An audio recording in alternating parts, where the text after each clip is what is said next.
Hi guys, so yeah, it's been a while since I uploaded, so I figured today I'll just do a Q&A, and then discuss some things that are related to Vanguard and basically things that has been happening um, recently.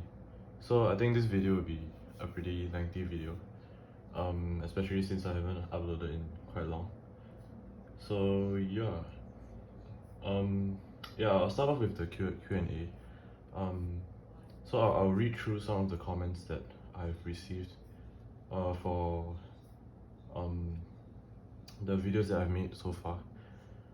Starting from the first one. So this is written by Kuri Gohan. So he says in the video of where I explained how to sleeve your cards. So he says, I've never seen anyone use the second method before. Interesting, but I still prefer the first one. But would you say using your first method, which is small character sleeve and over sleeve, or an inner small sleeve, a perfect sleeve with a Japanese size sleeve protects the cards better? So I think to answer this question, it really depends on what kind of sleeves that you have currently. I think both of them provide pretty good protection. Of course, the triple sleeving is much more protected, or rather gives your cards more protection, but honestly, double sleeving is already enough. So it really depends on what you have currently or what you want to get. So if you have all you have is a Vanguard size sleeve, which is the Japanese size sleeve, you can just use that and get a over sleeve, which maybe I can show you guys again. Just give me a sec.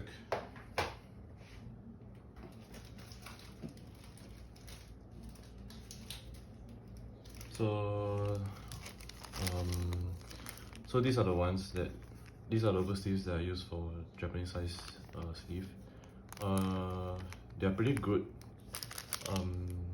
I haven't had to replace any of it after so many months of playing, so this is pretty good. And this is the one for the standard size sleeve. So yeah, so as I mentioned just now, it really depends on what you have or what you want to get in the future. If you want a sleeve, anime size sleeve, you just need an extra step, which is triple sleeving. This is the over sleeve, your anime size sleeve, as well as your inner sleeve, to prevent your cards from shaking around. So yeah, I guess the triple sleeving is definitely makes the cards more protected, but double sleeving is honestly good enough. Okay, so next question is, what are the sleeves that I use in my Barrel Magnus deck profile? So the sleeves I use are anime size sleeves, which honestly you can just get it anywhere. I think the ones I have are from Bullshit Road directly, so let me just stick it up right here. Yeah, I'll shift this away first.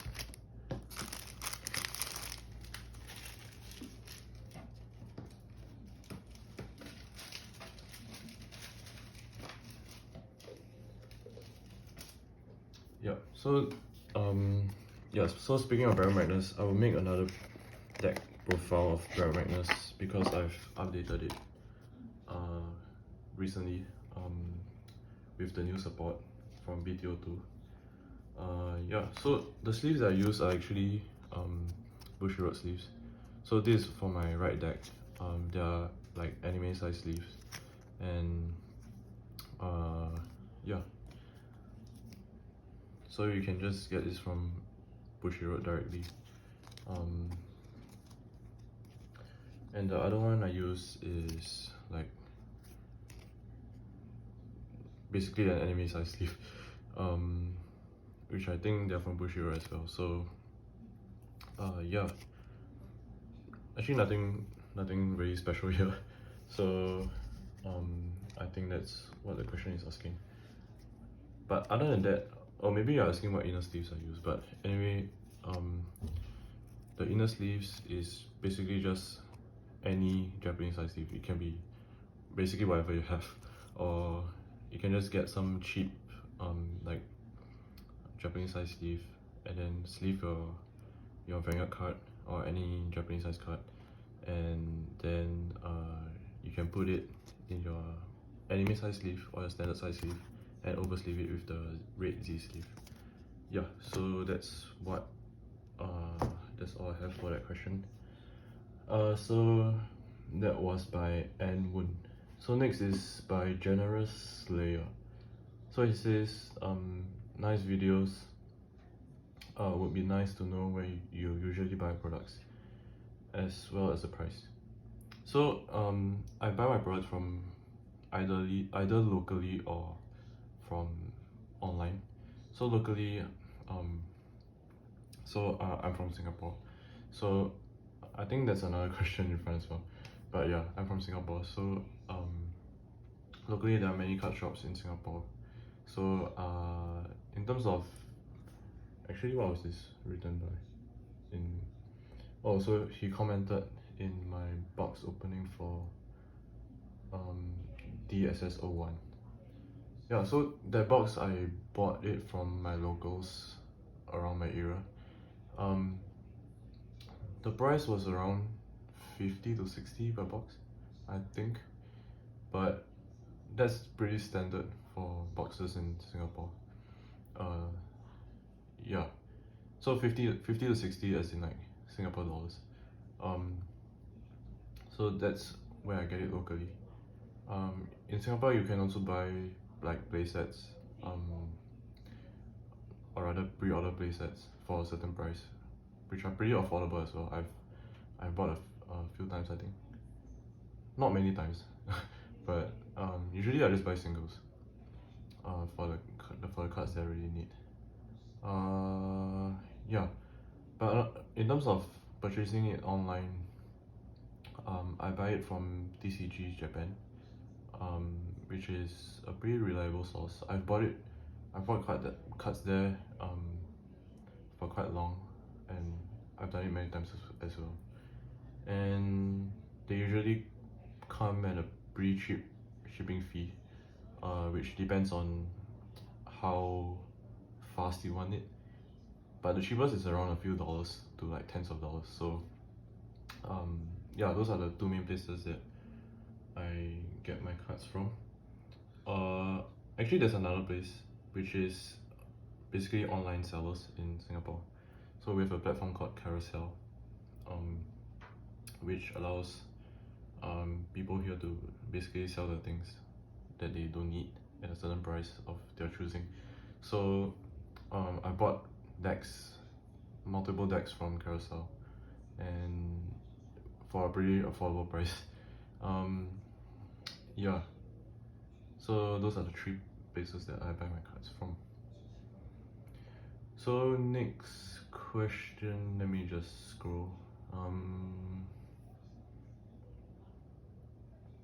Okay, so yeah, next question is by Jotaro Meow. So he or she says, I really miss Cardfight Vanguard. I remember playing it while I was young. Is Vanguard slowly deteriorating, or it's still going on strong? I think with the release of Overdress, it has been like going pretty strong, I think. But because of the release of Overdress, now Vanguard has 3 different formats, which is Premium, the Eternal format, V Premium, which is from the V series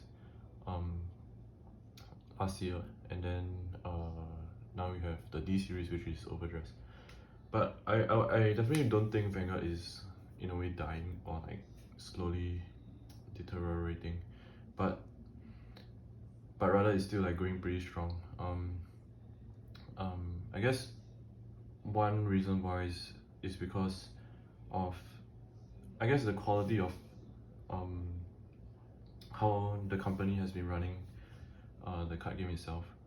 I think now there's like more communication between like the consumers and the company itself in terms of Vanguard. I'm not sure about like Vice Rods or the other card games, but in terms of Vanguard, definitely problems that arose over like many months in all the three formats have been in a way addressed by Bushiroad itself. So this transparency, I guess, is what keeps the consumers in a way have a safe feeling, I guess. But yeah, I would say it's still going strong. There isn't or rather, how should I say this?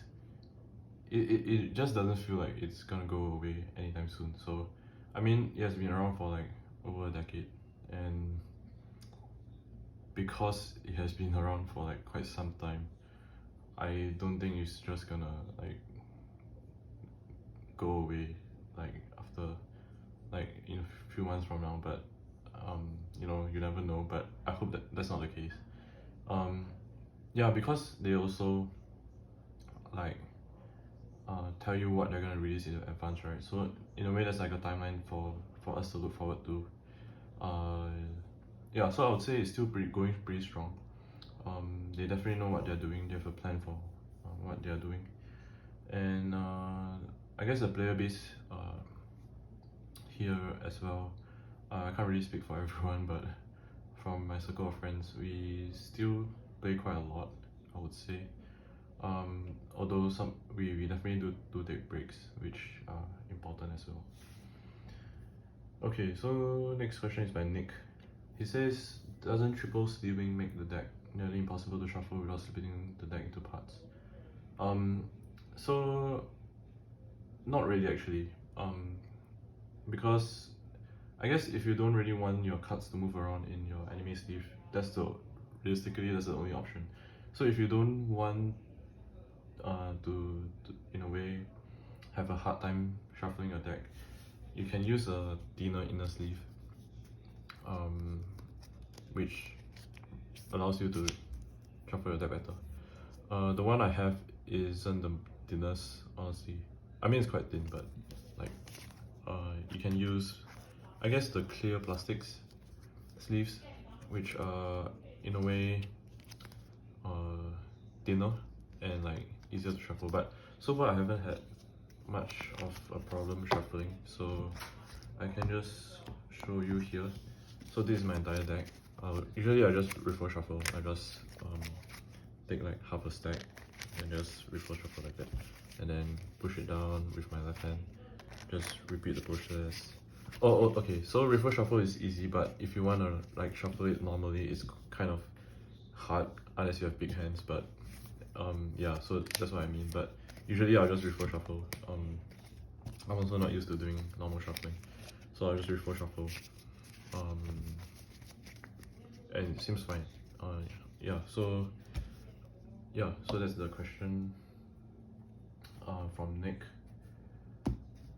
So next question is by Pico Kyun. He says, are you from Malaysia?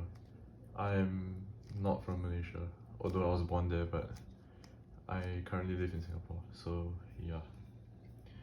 So next by Aki Senpai. Does anyone know of a good inner sleeve to put the actual card into? I plan to put that into a Bushiroad standard size sleeve and a KMC over sleeve, and I don't want the deck to be too thick. I heard that Ultra Pro small sleeves can make the card feel too thick. Let me see. I plan to put that into a Bushiroad standard sleeve. Okay, so I guess I kind of previously mentioned just now. So over here is a triple sleeve. I'll just take it out so I can show you guys. So over here is your, I guess, standard Vanguard size card, and then this is like your Japanese size sleeve, which isn't too thick, really, but I guess you could use like a clear sleeve like this. I think it still works as well. Let me just try. So these are like super thin, like yeah, so they're like super thin. So I'll just go ahead and try right now. So this is your anime sleeve or standard size sleeve that you'll be using. Yeah, and it works. So you can use that as well, and it won't shake around. So yeah, and then you can put your thicker oversized sleeve inside, and you'll work just fine. So yeah, actually this would be a even better option as compared to this, because like there isn't much of a color difference in the sleeve, but if you're using this, there's like two different shades. So but the only reason I'm using this is because I have way too many of it, so I kind of have to use it in some way, so I'm just using this right now. But yeah, basically you can use anything. Just make sure that this is of a better quality. If not, you might end up hurting yourself, or it might just break in like a few shuffle. So I recommend these sleeves that I've shown just now.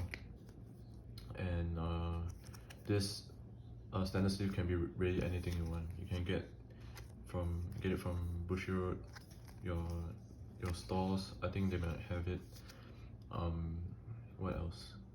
I think like there's like some Comiket stuff as well, which you can get from people that have it, I guess. I've seen those around, but those are pretty expensive. But if you really like it, I guess you can go for it. So I hope that answers your question. Okay, so yeah, I think that's all the questions that I have received so far. So I guess I'll do this Q&A like once in a while to answer questions that you guys have. Yeah, so next, so yeah, moving on from the Q&A, I guess I'll just talk about some things that has been happening in the Vanguard community. So firstly, recently, I guess, okay, so I've watched different fight talking about the ongoing like drama from a Japanese blogger talking about, I think, like crit triggers, the problem with crit triggers or something in the D series, and how power creep is like, I guess, being more apparent in Overdress, with set 1 having Bastion as the best deck, and set 2 having like not Barrow Magnus, Bruce as like the quote-unquote best deck from set 2 because of the support that he has gotten in the set itself. So I guess what else was mentioned? I know those were some of the key things that were mentioned, and how like he wants them to be addressed in a way. Oh, I guess there isn't much transparency when it comes to. So recently, Bushiroad released like this statement, right, about how D series and V series does not have much problems when it comes to like tournaments and all that, or like gameplay in general. But I guess when it comes to a deck being that far ahead, okay, honestly, I haven't seen or play tested much of Bruce yet, so I can't really say much. But from what I've heard is that it has been it's been a very, very strong deck, and like how it has been basically just taking over set 2, taking over the meta in set 2. But wow, I lost my train of thought. Okay, I mean, I guess I've been speaking for like 20 minutes, but you know what? I'm gonna get water first.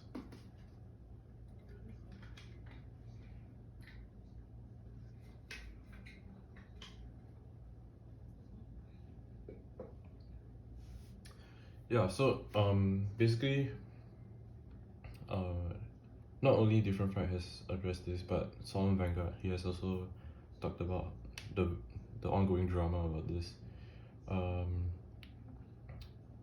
Oh yeah, so yes, correct. So when it comes to this series, a deck being so far ahead, definitely there are issues, right? But Bushiroad are claiming that like there isn't much issues, I guess, in a way, which is kind of like worrying um because of like the power creep that is like foreseeable in a way. Um, so I guess Bushiroad can be more transparent when it comes to why they are claiming that both formats are in a way does not have many problems. So I think that's one of the things Different Fight has, and as well as Solomon Vanguard has addressed as well. Yeah, I think they're pretty realistic problems. I guess what makes Vanguard as a card game fun is to really have a balanced playing field and only have the community boil down to their respective skills, right? So that you know, different. You don't need a good deck to win. Like you just all you need is a deck that you like instead of something that um instead of something instead of like a deck that you don't really like, but then because you know it's good, you're gonna use it regardless to win tournaments. But I think that's not really the objective of Vanguard. I think if you're gonna play a card game anyway, you're supposed to be having fun. And to be honest, having fun isn't always about winning. So I think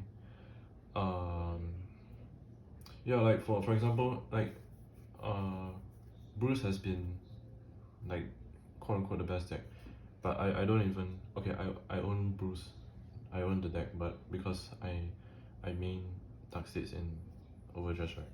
But I don't really care about like having to win every game, to be honest.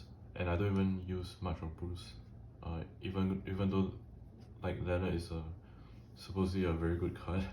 I mean I have it, but I've been playing more Barrel Magnus because this is the deck that I truly enjoy. Right. So I really believe that um every set should have so right now Overdress has 5 nations, I think 6 including Lyrical.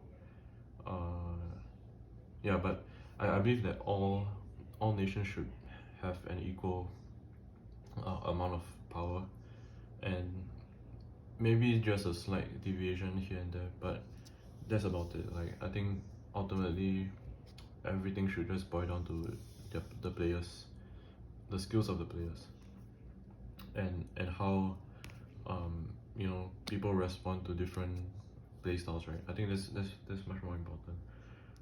Even though you know some people they say power creep is inevitable, like in every format there's like a certain form of power creep, but I guess Bushiroad can do whatever they want, right? You know, power creep, there's a sort of monetary value to it. You know, or when someone sees like a card being so overpowered, there's like, I guess in a sense, like people feel stronger when they see a card is so strong. Oh, they're like, oh, I must get this card. You know, it's so strong.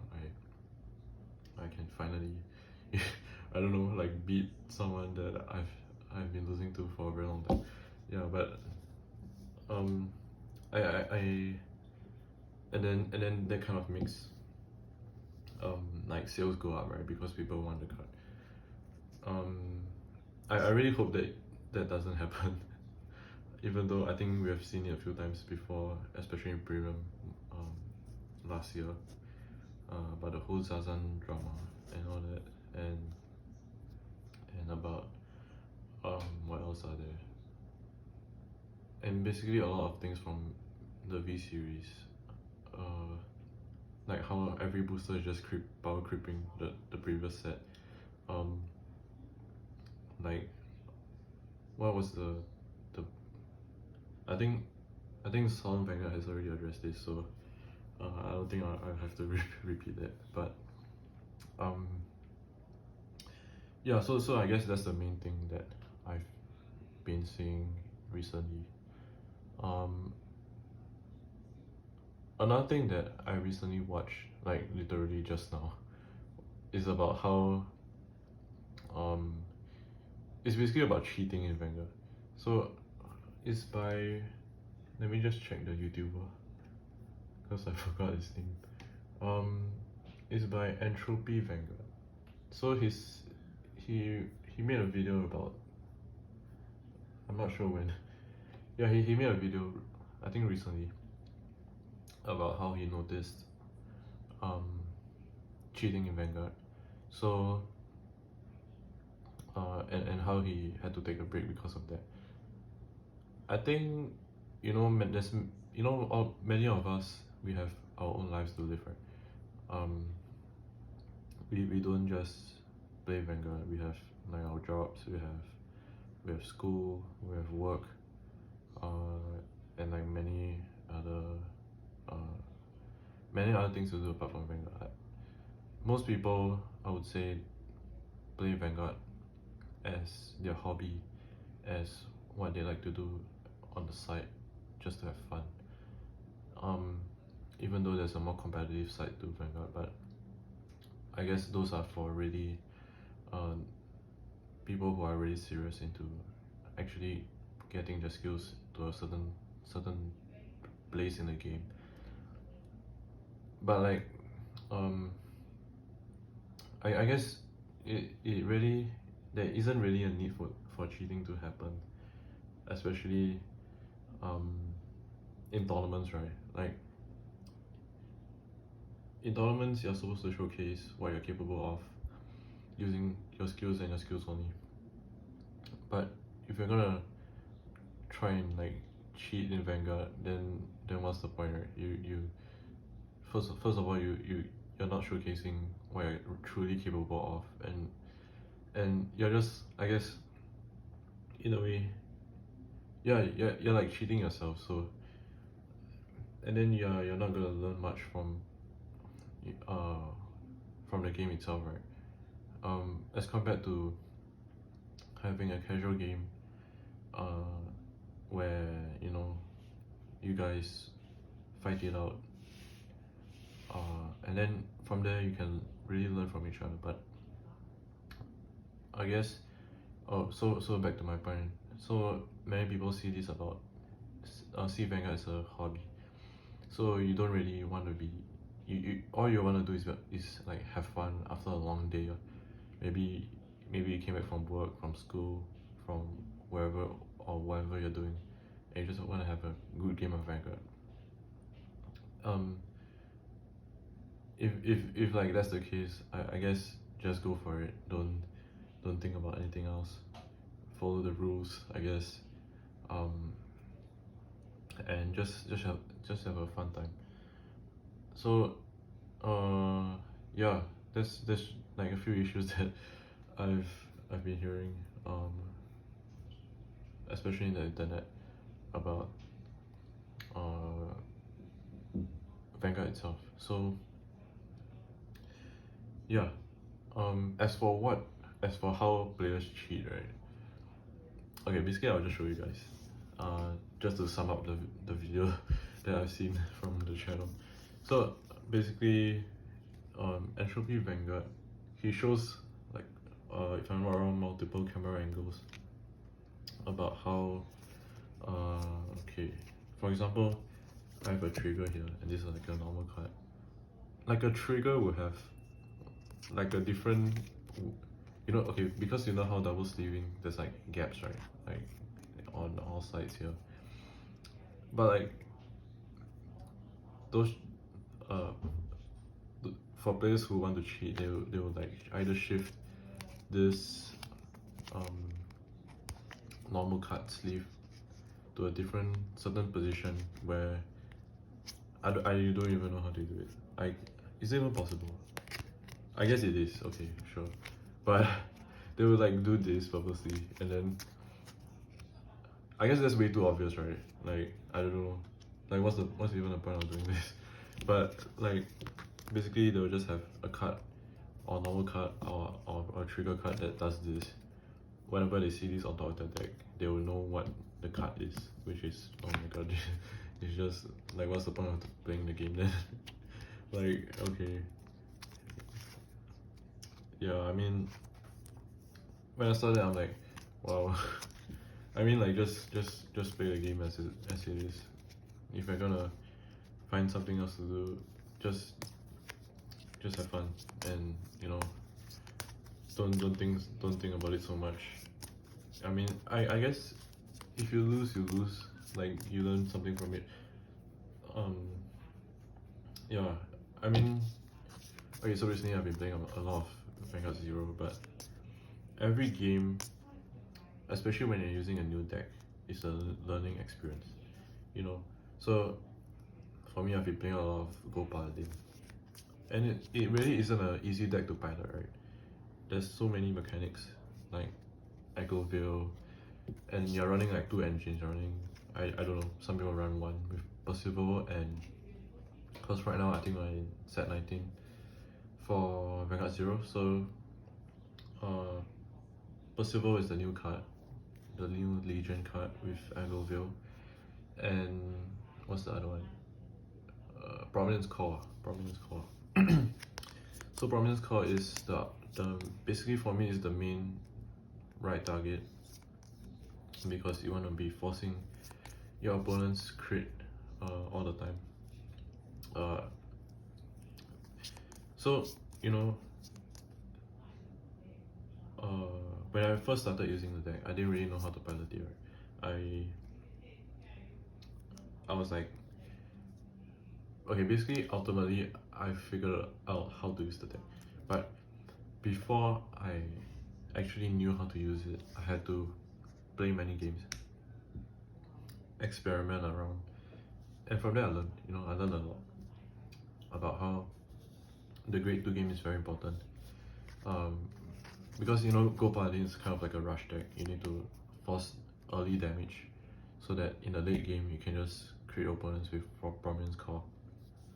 But at first I didn't know that, right? So I would just write grade 2 and attack, or maybe call on 1 attack. But if my hand has, like, for example, Echo Veil or Balan, which is like the counter trigger, if you put Blaster Blade Liberator. So usually I would write Blaster Blade Liberator, call down Balan with the starter at the back, call Echo Veil, count +1. Usually your opponent will give you count +1. Like I don't think I've had a match where someone just passes turn, but use count +1, depends on what you get. You might not have a grade 1, then call a grade 1, call another grade 2. So you set up your defense and you go offense. So these are things that you learn, right, from actually playing the game, right? So but when it comes to real life Vanguard, I guess, I don't know, when it comes to real life Vanguard, for me, I am not that observant. I don't know why, but like, maybe because I'm just like having fun, there isn't much to, or maybe because I'm at a certain point where the little things that I need to know, like, come less often, maybe. But yeah, I mean, it's different for everyone, so yeah, so these are a few things that has me going on. I know this video is like 35 minutes now, and then whoops, sorry about that. Yeah, I think I'm gonna end the video here. I will make a few more videos soon. I'll definitely make an updated profile for this, for Barrel Magnus, maybe a Bruce. I haven't tested yet. And what else? Do you guys want to see V series stuff. Oh, another thing about V series is that like how, because now Vanguard has like 3 different formats. Not newer players would usually start with D series. But it honestly depends. I didn't really start with V series when I was playing in the V series era. I started with Premium, so it honestly depends. So I guess for those who are like really die-hard Vanguard fans, like you guys wanna keep playing Vanguard, right? Like a way to like not truly burn out is to rotate between what you're playing, between the 3 formats, so that whenever you're like in a way tired from playing a certain format, move on. You gotta move on and try something else. Try a new format. Yeah, or in a way just do something else. And because you can always come back to Vanguard, right? It like the game may go away in a few months, but I mean Vanguard is still Vanguard. The rules are still there. You and your friends still have your deck. You guys can still play. But yeah, I guess never stick or never do something to a point where you're gonna burn out. I think that's not good. For me, I also whenever I'm busy, I don't touch Vanguard at all. Like it's just there till when I'm ready to come back to it. So I guess that's just one advice for you guys. Yeah. What else? So I also want to make another video about rarities in Vanguard, which is I think quite an important topic as well. So I will end the video here. It's about 37 minutes. I don't know whether you guys will be watching it at all, to be honest, but I'm just gonna put this out there. If you guys learned something, then good for you guys. But yeah, I'm gonna end the video here. Thanks for watching.